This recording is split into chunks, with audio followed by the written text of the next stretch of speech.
Hello friends, welcome back to the Manzil Bharat. कैसे हैं आप सब? I hope you all are fine. हम पढ़ रहे थे polity for the upcoming JKP constable exam. इसी सीरीज में आज हम पढ़ेंगे बहुत important topic, that is parliament. इससे मैक्सिमम क्वेश्चंस बनते हैं, ये आपको बहुत ध्यान से और बहुत डिटेल में पढ़ना है। सो पार्लियामेंट के बाद अगर हम बात करें तो पार्लियामेंट हमारे देश की जो पहली पार्लियामेंट है वो बनी थी 1952 में। देश हमारा आज़ाद होता है 1947 में। 1947 से लेकर 1952 तक जो हमारे देश की कॉन्स्टिट्यूएंट असेंबली थी वही वर्क करती है एज अ पार्लियामेंट। ये मैं आपको मेकिंग ऑफ कॉन्स्टिट्यूशन में ऑलरेडी एक्सप्लेन कर चुकी हूँ, ठीक है। So the first parliament, working parliament, started in 1952। और पार्लियामेंट हमारे देश का लेजिस्लेटिव ऑर्गन होता है। लेजिस्लेटिव ऑर्गन मतलब जो कानून बनाने का ऑर्गन होता है। पार्लियामेंट की बात करें तो it consist of three important components, three important organs, three important parts you can say. First is president, second is Lok Sabha and third is Rajya Sabha. Generally जब हम बात करते हैं संसद की तो हम कहते हैं उसके दो सदन हैं, लोकसभा एंड राज्यसभा। प्रेसिडेंट को जनरली हम भूल जाते हैं, but president is very important part of parliament because कोई भी कानून बनना हो वो तब तक वो बिल एक्ट नहीं बन सकता, वो तब तक कानून का मूल रूप नहीं ले सकता जब तक उस पर प्रेसिडेंट के साइन नहीं होते। सो president is very important part of parliament. इस पे भी क्वेश्चन बन सकता है कि पार्लियामेंट के पार्ट्स कौन कौन से हैं, ठीक है। प्रेसिडेंट के बारे में हम ऑलरेडी डिटेल में पढ़ चुके हैं, वो वीडियो लेक्चर आपको प्लेलिस्ट में मिल जाएगा। जिन्होंने वो नहीं देखा है वो जाके उसे देख सकते हैं। आज हम पढ़ेंगे राज्यसभा और लोकसभा के बारे में, ठीक है। तो ये जो पार्लियामेंट के आर्टिकल है, this you need not to remember, ये नहीं पूछा जाएगा, but part you can remember कि पार्ट 5 जो है कॉन्स्टिट्यूशन का, दैट डील विद पार्लियामेंट, ठीक है। सो राज्यसभा, सबसे पहले हम पढ़ते हैं राज्यसभा के बारे में। राज्यसभा का ही अदर नेम है council of state. Council of state क्यों? क्योंकि इस राज्यसभा जो है वो रिप्रेजेंटेशन प्रोवाइड करता है पार्लियामेंट में स्टेट को, ठीक है। स्टेट्स जो हैं, जो हमारे इंडिया का इंपॉर्टेंट पार्ट्स हैं, उनको रिप्रेजेंटेशन प्रोवाइड की जाती है पार्लियामेंट में वाया राज्यसभा, ठीक है। और इसी को कहा जाता है अपर हाउस, ठीक है। Other name of Rajya Sabha is upper house. Second important point is it is a permanent house of the parliament, क्योंकि ये कभी भी डिसॉल्व नहीं होता। आप जैसे जानते हैं कि जिस तरह जैसे ही सरकार का टर्म खत्म हो जाता है 5 साल का, तो लोकसभा डिसॉल्व हो जाती है, ठीक है। Lok Sabha get dissolve after 5 years, but Rajya Sabha जो है वो परमानेंट हाउस है, वो कभी भी डिसॉल्व नहीं होता, ठीक है। एंड हमारे कॉन्स्टिट्यूशन में जो 4th शेड्यूल है, कमेंट सेक्शन में आप मुझे बताएंगे हमारे कॉन्स्टिट्यूशन में टोटल कितने शेड्यूल हैं, ठीक है। हमने उसे डिटेल में पढ़ा था और हमने उसका एक निमोनिक भी किया था जिससे हम इजीली उसे रिटेन कर पाएं, और शेड्यूल से क्वेश्चंस पूछे जाते हैं। सो जो शेड्यूल 4 है, it deals with the allocation of seats in the Rajya Sabha to the states and UT, कि किस स्टेट से कितने मेंबर्स राज्यसभा में चुने जाएंगे। इस बारे में जो सारा कंटेंट है that is under the schedule 4।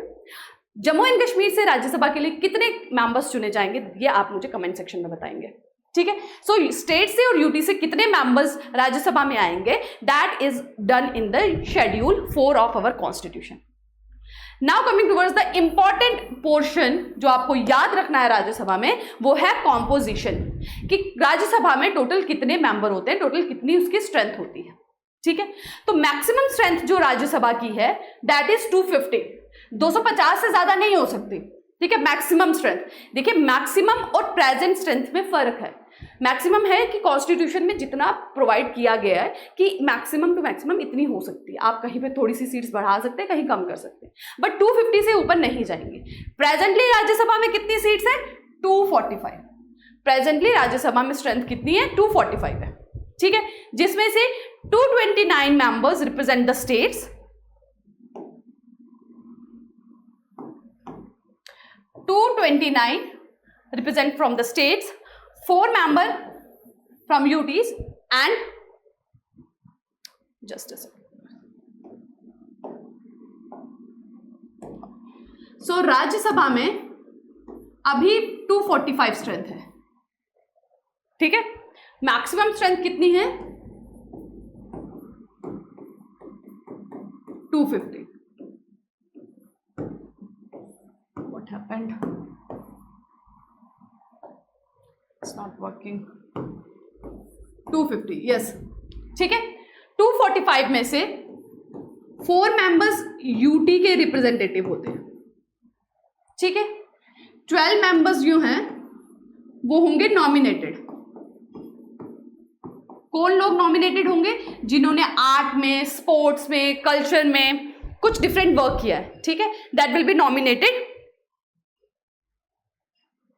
Then remaining 233 will be representative of the state, ठीक है। ये टोटल काउंट करके देखिए बराबर आ रहे हैं। No, it's not 233, it's 229। Yes, ज्यादा और इट्स 229। 233 244 को मिलाकर है, हाँ 4 को मिला के 233 होते हैं, ठीक है। ओके, सो टोटल स्ट्रेंथ जो है दैट इज 245, जिसमें से 229 स्टेट्स के रिप्रेजेंटेटिव होते हैं, स्टेट से आते हैं। 4 जो हैं that is from the UTs and 12 are nominated. और मैक्सिमम स्ट्रेंथ जो है वो 250 होती है। नॉमिनेट कौन करते हैं? Nominate is done by president.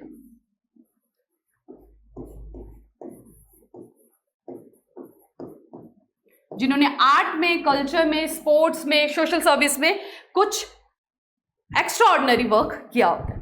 Fine, clear है? Now coming towards the qualification. Qualification है कि मिनिमम एज जो मेंबर ऑफ राज्यसभा को चुनने के लिए होनी चाहिए that is of 30 years. Minimum 30 years होना चाहिए, only then you can be elected as a member of Rajya Sabha, ठीक है। This is not important. Next है कि राज्यसभा का मेंबर नियुक्त होने के लिए, चुने जाने के लिए ये जरूरी है कि पर्सन जो है वो वोटर हो उस स्टेट का जहां से वो इलेक्शन लड़ रहे हैं। देखिए, कॉन्स्टिट्यूएंसी नहीं बोला गया है, स्टेट बोला गया है, ठीक है। जिस स्टेट से वो चुने जा रहे हैं उस स्टेट का वो वोटर होने चाहिए। अगर जम्मू कश्मीर के राज्यसभा मेंबर चुने जा रहे हैं तो वो पर्सन जम्मू कश्मीर का वोटर होना चाहिए। किसी भी कॉन्स्टिट्यूएंसी का हो सकता है, जम्मू की कॉन्स्टिट्यूएंसी, कश्मीर की, कहीं का भी हो सकता है, but it should be voter in the state. Clear है? How the Rajya Sabha members are elected? So the representative of states are elected by the member of state legislative assemblies. ठीक है, जो विधानसभा होती हैं, स्टेट की जो legislative assembly होती हैं, एमएलएस जो होते हैं, यू कैन से, ठीक है, जो एमएलए होते हैं वही चुनते हैं राज्यसभा के मेंबर्स को। So the representative of each UT in the Rajya Sabha are indirectly elected by members of an electoral college specially constituted for the purpose. तो स्टेट में जो एमएलएज होते हैं वो चुनते हैं राज्यसभा के मेंबर को अपनी स्टेट से, और जो यूटीज से चुने जाते हैं राज्यसभा के मेंबर, उनके लिए स्पेशल कोलाज बनाया जाता है, स्पेशल समिति बनाई जाती है जिनका फंक्शन ही होता है राज्यसभा के मेंबर्स को चुनना, ठीक है। वो लेजिस्लेटिव असेंबली के मेंबर्स के द्वारा चुने नहीं जाएंगे। क्लियर है? ओके, सो इसमें पूरा बाइफर्केशन होता है कि कितने परसेंटेज 1/12 कहाँ से चुने जाते हैं, 1/6, but that is not important. वो जल्दी आपके लिए आपके एग्जाम में पूछा नहीं जाएगा, वो बहुत ज़्यादा डिटेल में हो जाएगा, ठीक है। So that is not very much important. Next is the every member of Rajya Sabha enjoy a safe tenure of 6 years। तो राज्यसभा के मेंबर का जो टेन्योर होता है दैट इज 6 साल का, ठीक है। 6 साल के लिए वो चुने जाते हैं, ओके, ठीक है। 6 years के लिए दे आर इलेक्टेड, ठीक है। Next is 1/3 of the members retire after every 2 years। हर 2 साल के बाद 1/3 मेंबर्स जो राज्यसभा के होते हैं वो रिटायर हो जाते हैं, क्योंकि 6 साल का उनका टेन्योर है। हाउस परमानेंट है, हाउस डिसॉल्व नहीं होगा, हाउस परमानेंट रहने वाला है, इसीलिए हर 2 साल में 1/3 जो मेंबर हैं वो रिटायर हो जाते हैं और हर 2 साल में नए मेंबर्स चुने जाते हैं, ठीक है। सिर्फ 3 यूटीज हैं जिनकी रिप्रेजेंटेशन राज्यसभा में है। वो 3 यूटीज क्या है? This is important, this can be asked, that is Jammu and Kashmir, Delhi and Puducherry. Earlier सिर्फ दिल्ली और पुडुचेरी ही थी, अब जम्मू एंड कश्मीर भी है जब से वो यूटी बन गया है, ठीक है। ओके, पावर की बात करें कि एमपीज जो राज्यसभा के हैं उनके पास क्या पावर होती है, तो जितने भी स्टेट रिलेटेड मैटर्स होते हैं राज्यसभा वहाँ स्टेट को रिप्रेजेंटेशन प्रोवाइड करती है, ठीक है। अब आप देखिए, अगर पार्लियामेंट में सिर्फ एक हाउस होता, दैट इज लोकसभा, ठीक है, वहाँ से मेंबर्स, अभी रिसेंटली इलेक्शंस हुए हैं, हमने देखा है कि पर्सन्स चुने गए हैं, वो अपनी पार्टीज को रिप्रेजेंट करते हैं, बट एज सच स्टेट की रिप्रेजेंट, अगर स्टेट के बारे में कोई बात हो रही है, स्टेट की नीड के बारे में कोई डिसीजन लिया जा रहा है, तो उसका वो डिसीजन सही है कि गलत है, उसके बारे में पार्लियामेंट में बात कौन करेगा। सो इसके लिए बनाया गया था राज्यसभा को कि कभी भी स्टेट के बारे में कोई डिसीजन लिया जाए तो उस स्टेट के लिए वो हित में है कि उनके अगेंस्ट है, इस बारे में राज्यसभा जो है प्रॉपर रिप्रेजेंटेशन प्रोवाइड करती है स्टेट्स को, ठीक है। स्टेट से रिलेटेड कोई भी मैटर हो, उसके लिए राज्यसभा का जो अप्रूवल है, कंसेंट है, वो जरूरी होता है, ठीक है। अगर कोई भी हमारा जो 7th शेड्यूल है, जब हमने शेड्यूल्स के बारे में पढ़ा था तो हमने जाना था कि 7th शेड्यूल डील करता है लिस्ट से, जिसमें 3 तरह की लिस्ट है, यूनियन लिस्ट है, स्टेट लिस्ट है, कॉन्करेंट लिस्ट है। स्टेट लिस्ट में आते हैं वो सब सब्जेक्ट जिसपे राज्य सरकार कानून बना सकती है। अगर उसमें से कोई सब्जेक्ट हटाना है, यूनियन लिस्ट में लाना है, तो इसके लिए राज्यसभा का जो कंसेंट है, अप्रूवल है, दैट इज नेसेसरी, ठीक है। क्योंकि यहाँ पे किसकी बात हो रही है, यहाँ पे राज्य सरकारों की पावर के साथ बात हो रही है कि वो किन चीजों पे कानून बना सकते हैं, तो उसे अगर तोड़ना है, उसे चेंज करना है, तो राज्यसभा का कंसेंट और अप्रूवल इज नेसेसरी, ठीक है। So that is about Rajya Sabha. Now will study about Lok Sabha, ठीक है। लोकसभा, जैसे राज्यसभा को कहा जाता है अपर हाउस, लोकसभा को कहा जाता है lower house. Council of state is the other name of Rajya Sabha. Lok Sabha को कहा जाता है the house of people. Rajya Sabha के मेंबर्स चुने जाते हैं एमएलएस के द्वारा या यूटीज में, जो स्पेसिफिकली कोलाज बनाया जाता है। बट लोकसभा के मेंबर्स कैसे चुने जाते हैं, यूनिवर्सल एडल्ट फ्रेंचाइज के थ्रू। जैसे अभी रिसेंटली इलेक्शन हुई है, हर वो पर्सन जो 18 साल से ऊपर है वो अपना वोट कास्ट कर सकता है और एमपी को चुन सकता है, ठीक है। बात करें इनके कॉम्पोजिशन की, तो देयर इज 543 पर्सन, जिसमें से मेंबर्स, जिसमें से 530 are from the states and 13 are from UTs. 545 होते थे पहले, जिसमें से 543 स्टेट्स और यूटीज में से आते थे, और जो 2 थे that is Anglo Indian community. Nominate होते थे ये प्रेसिडेंट के थ्रू, प्रेसिडेंट इनको नॉमिनेट करते थे, 2 पर्सन को एंग्लो इंडियन कम्युनिटी से होते थे। एंग्लो इंडियन कम्युनिटी क्या होती है, जो ब्रिटिशर्स यहीं पर सेटल हो गए, उनकी जो लीनियज है उनको रिप्रेजेंटेशन देने के लिए, ठीक है, वो यहीं हो गए, यहीं मैरिड की इंडियन इंडिजीनियस लोगों के साथ, एंड उनको रिप्रेजेंटेशन के लिए 2 पर्सन को नॉमिनेट किया जाता था। इसकी एक अमेंडमेंट लाई गई थी, that was in the year 2009। जल्दी ये इसको हर बार अप्रूवल मिल रहा था। 2020 में जब अगेन इसे अप्रूवल मिलना था इस अमेंडमेंट को, at that time it was not approved, और 2020 के बाद जो स्ट्रेंथ है लोकसभा की, दैट कम्स टू 543, और 2 पर्सन जो नॉमिनेट किए जाते थे, इस प्रोविजन को खत्म कर दिया गया, ठीक है। तो एंग्लो इंडियन को अब नॉमिनेट नहीं किया जाता। टेन्योर की बात करें तो 5 इयर्स का टेन्योर रहता है लोकसभा मेंबर का। राज्यसभा मेंबर का कितना रहता है, 6 इयर्स का। परमानेंसी की बात करें तो लोकसभा परमानेंट हाउस नहीं है, वो डिसॉल्व हो सकता है जब भी मेजॉरिटी पार्टी जो है वो अपना, आप कहें मेजॉरिटी लूज कर दे, कॉन्फिडेंस लूज कर दे, तो हाउस डिसॉल्व हो सकता है। क्वालिफिकेशन की बात करें तो राज्यसभा का मेंबर बनने के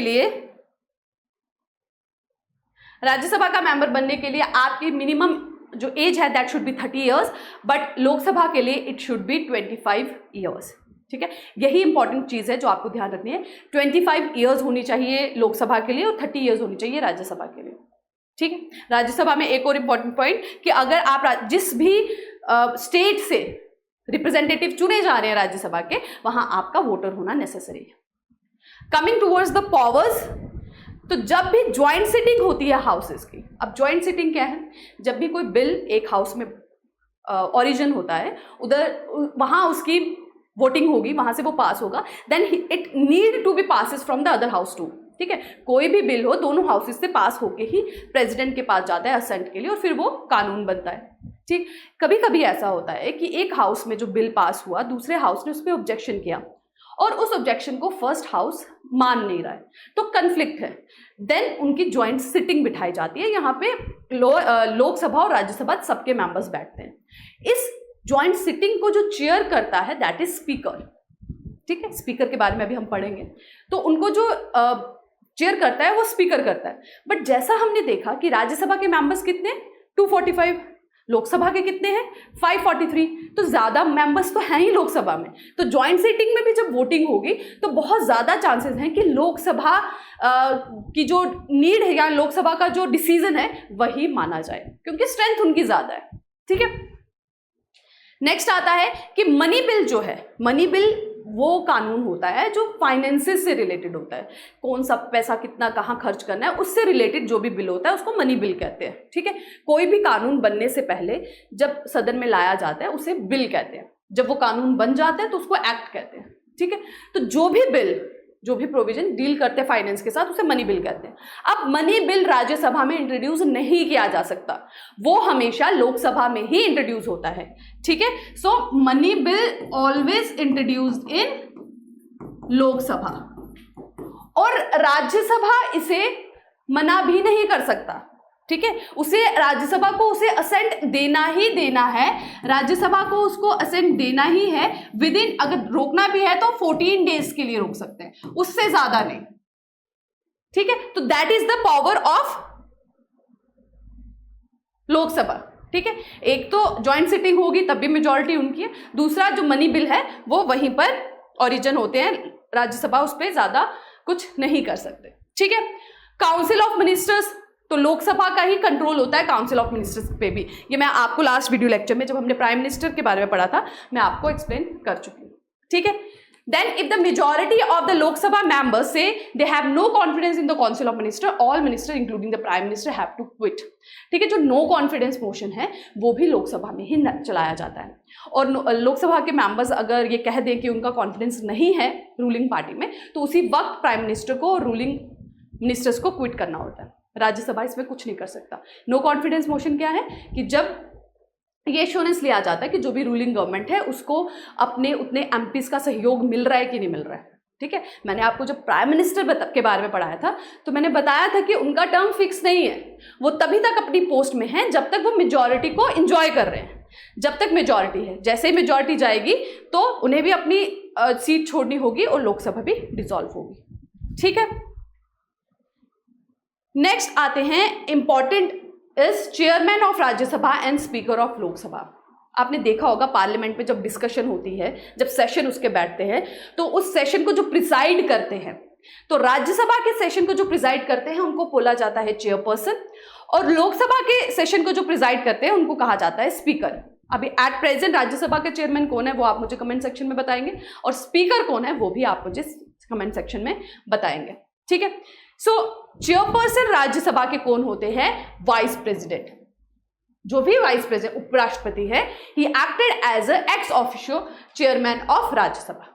ठीक है, और chairman of Rajya Sabha has the power to adjourn the house और to suspend its sitting in the event of absence of quorum. Quorum क्या होता है, कोरम होता है कि जितना मिनिमम अटेंडेंस पार्लियामेंट में होनी चाहिए सिटिंग चलाने के लिए, it is generally 1/10 total strength है ना, जो हमने पढ़ा कितना है टोटल स्ट्रेंथ 245, तो 1/10 कितना हो गया इसका, अराउंड 24। ठीक है, सो मतलब अराउंड 24 to 30 जो एमपीज हैं वो पार्लियामेंट में होने चाहिए तभी सेशन बैठेगा। तो जो चेयरपर्सन है वो सिटिंग को एडजर्न कर सकता है। एडजर्न मतलब कि वो एडजर्न सुना होगा, जैसे केस एडजर्न करते हैं कि थोड़ी देर के लिए स्थगित कर देना। ठीक है, सो वो एडजर्न भी कर सकता है और सस्पेंड भी कर सकता है जब कोरम ना हो, जब मिनिमम अटेंडेंस पार्लियामेंट में उस पर्टिकुलर हाउस में ना हो। Particular house means Rajya Sabha. ठीक है, the 10th schedule of constitution empower the chairman to determine the question as to disqualification of member of the Rajya Sabha. ठीक है, शेड्यूल के बारे में जब हमने पढ़ा था तो 10th शेड्यूल किससे डील करता है, डिस्क्वालिफिकेशन से। तो राज्यसभा के मेंबर डिस्क्वालीफाई होंगे कि नहीं होंगे, जो भी प्रोविजंस हैं उनके बेस पे इसका जो फाइनल डिसीजन है वो राज्यसभा के मेंबर्स का लेगा चेयरमैन। ठीक, coming towards the Lok Sabha. Lok Sabha का जो स्पीकर है वो इलेक्ट किया जाता है लोकसभा के मेंबर्स के द्वारा अपने में से बाय अ सिंपल मेजॉरिटी। अब राज्यसभा में तो वाइस प्रेसिडेंट है, वाइस प्रेसिडेंट का इलेक्शन का हमने टोटल ऑलरेडी पढ़ चुके हैं। लोकसभा का स्पीकर कैसे चुन रहे हैं, लोकसभा के जितने भी मेंबर्स हैं, एमपीज हैं, वो अपने में से सिंपल मेजॉरिटी से सिंपल वोटिंग करके जिसको ज़्यादा वोट्स मिल गए उसे वो स्पीकर चुन रहे हैं। एक बार स्पीकर बनने के बाद फिर वो जो आप कहे एज अ प्रिजाइडिंग ऑफिसर ही वर्क करते हैं पार्लियामेंट में, ठीक है। वो प्रिजाइडिंग ऑफिसर की तरह ही काम करेंगे, वो जिस भी पार्टी के मेंबर्स हों, वो रूलिंग के हों, ओपोजिशन के हों, डजंट मैटर, फिर वो सिर्फ एज अ प्रिजाइडिंग ऑफिसर काम करते हैं, ठीक है, उस पर्टिकुलर पार्टी के मेंबर्स की तरह नहीं। जब भी ज्वाइंट सिटिंग होती है तो स्पीकर प्रिजाइड करते हैं, ये इसमें क्वेश्चन पूछा जा सकता है, ठीक है, कि ज्वाइंट सिटिंग ऑफ लोकसभा और राज्यसभा को प्रिजाइड कौन करता है, क्या चेयरमैन करते हैं या स्पीकर करता है? स्पीकर करता है, ठीक है। सिमिलरली ही और she can adjourn the house और suspend the meeting in the absence 1/10 of the total strength of the house. Similar जो मैंने आपको राज्यसभा में बताया सिमिलर है, जब कोरम में नहीं हो, मिनिमम जो अटेंडेंस होनी चाहिए उतनी नहीं है, तो चेयरमैन राज्यसभा को और स्पीकर लोकसभा को एडजर्न या सस्पेंड कर सकते हैं। नेक्स्ट आता है chairperson can only be removed as the chairman of Rajya Sabha when he is removed from the office of vice president of India. तो जब उपराष्ट्रपति को अपने पद से हटाया जाता है तभी वो चेयरमैन के पद से भी हटते हैं, अदरवाइज चेयरमैन को एज सच नहीं हटाया जा सकता। स्पीकर के लिए क्या है, स्पीकर ही डिसाइड करता है कि कौन सा बिल मनी बिल है या नहीं है। देखिए, किसी बिल को मनी बिल कहलाना बहुत, आप कहे उसको बहुत ज़्यादा पावर दे देता है, क्योंकि मनी बिल को राज्यसभा रिजेक्ट नहीं कर सकता, राज्यसभा रोक नहीं सकता, राज्यसभा में वो इंट्रोड्यूस नहीं हो सकता, तो मनी बिल को पास करना बहुत इजी हो जाता है। और किस बिल को मनी बिल कहना है या नहीं कहना है वो भी डिसाइड फाइनल कौन कर रहा है, स्पीकर कर रहा है। तो स्पीकर की पावर इस मामले में बहुत ज़्यादा है, ठीक, तो that is very important. Speaker decide the question of disqualification, जो सिमिलरली हमने राज्यसभा के चेयरमैन के बारे में पढ़ा कि डिस्क्वालिफिकेशन जो एमपीज की होगी लोकसभा में, उसका फाइनल से जो होगा वो स्पीकर का होगा कि उस मेंबर को he is eligible to be remaining as a member of parliament और नॉट, ठीक है। उसके बड़े से क्राइटेरिया, अनसाउंड माइंड हो गया, इन्फर्मिटी हो गया, उस केसेस में है कि नहीं, फाइनल से जो है that is of speaker, and Rajya Sabha के केस में that is with the chairman. Next जो आपसे क्वेश्चंस बन सकते हैं that is on the session, जो सिटिंग्स बैठती हैं, जो सेशन होते हैं पार्लियामेंट के। तो पार्लियामेंट के एक साल में 3 सेशन होते हैं। वन इज बजट सेशन, जिसका आपने अक्सर न्यूज़ में सुना होगा, ठीक है, जहाँ पे बजट बनाया जाता है, किस डिपार्टमेंट को कितने पैसे इशू होंगे, कितना इनकम टैक्स लगेगा, इस सारे बारे में बात होती है। तो वो इशू किया जाता है एंड ऑफ जनवरी में, और ये सेशन जो है वो चलता है up to April. Then comes the monsoon session, जो कि जुलाई में चलता है and it ends in August. अभी जो रनिंग होगा that is in the monsoon session. Last comes the winter session, that is November and December. So 3 session जो हैं मिनिमम एक साल में होते हैं। पार्लियामेंट 3 सेशन के लिए जरूर मिलती है, ठीक है, और कभी भी 2 सेशन में 6 महीने से ज्यादा का जो डिफरेंस है वो नहीं होना चाहिए, ठीक है। It has also been written in the constitution कि किसी भी सेशन में 6 महीने से ज्यादा का गैप नहीं रख सकते, ठीक। Next, these are some terms like summoning. Summoning क्या होता है? समनिंग होता है, समन भेजते हैं ना, जैसे पुलिस ने समन भेजा है, कोर्ट ने समन भेजा है। समन का क्या मतलब हुआ? व्हेन एन ऑर्डर, एक जो अथॉरिटी है, लेजिटिमेट अथॉरिटी है, वो ऑर्डर देती है किसी को अपने सामने पेश होने का। सो समनिंग, जो पार्लियामेंट की समनिंग है वो है कि सभी एमपीज को बुलाया जाता है मीटिंग के लिए। सो समन कौन कर सकता है? It can be done by president, ठीक है। तो president has the power to summon. वो लोकसभा के एमपीज को भी और राज्यसभा के एमपीज को भी समन भेज सकते हैं उनको। It is adjournment, I think it is not visible.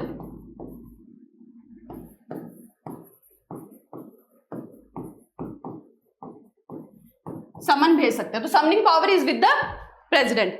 Now prorogation. Prorogation क्या है? जब एक सेशन खत्म हो जाता है, लाइक बजट सेशन खत्म हो गया, मॉनसून सेशन खत्म हो गया, तो उस सेशन को जब खत्म किया जाता है तो उसका भी जो आप कहे पावर है that is done with the president only. Session को खत्म भी प्रेसिडेंट करते हैं एंड स्टार्ट भी प्रेसिडेंट करते हैं, ठीक। नेक्स्ट आता है एडजर्नमेंट। एडजर्नमेंट मतलब स्थगित करना। तो 2 टाइप के एडजर्नमेंट है, एक है एडजर्नमेंट और एक है adjournment sine die. Sine die का मतलब है जब आप कोई स्पेसिफिक टाइम नहीं देते, जब आप स्थगित करते हैं कि अभी हाउस को स्थगित किया जाता है कल के लिए या शाम के लिए या पर्टिकुलर टाइम के लिए, तो उसे कहा जाता है एडजर्नमेंट। जब एक विदाउट एनी गिवन टाइम उसे एडजर्न किया जाता है तो that is called adjournment sine die. ये दोनों ही पावर होती है स्पीकर और चेयरमैन के पास, ठीक है, जो भी प्रिजाइडिंग ऑफिसर है। लोकसभा में स्पीकर और राज्यसभा में चेयरमैन, ठीक है। So that is it for the parliament, जिसमें हमने राज्यसभा, लोकसभा, उनके प्रिजाइडिंग ऑफिसर्स एंड देन उनके सेशन के बारे में डिटेल में पढ़ा। अगर आप इन सब को डिटेल में अच्छे से आप इसे रिटेन कर लेते हैं तो आई एश्योर यू कि इससे रिलेटेड कोई भी क्वेश्चन आएगा तो आप उसे इजीली अटेम्प्ट कर पाएंगे। ठीक है, आज के लिए इतना ही। मिलेंगे नेक्स्ट वीडियो लेक्चर में एक नए टॉपिक के साथ। Till then take care, thank you.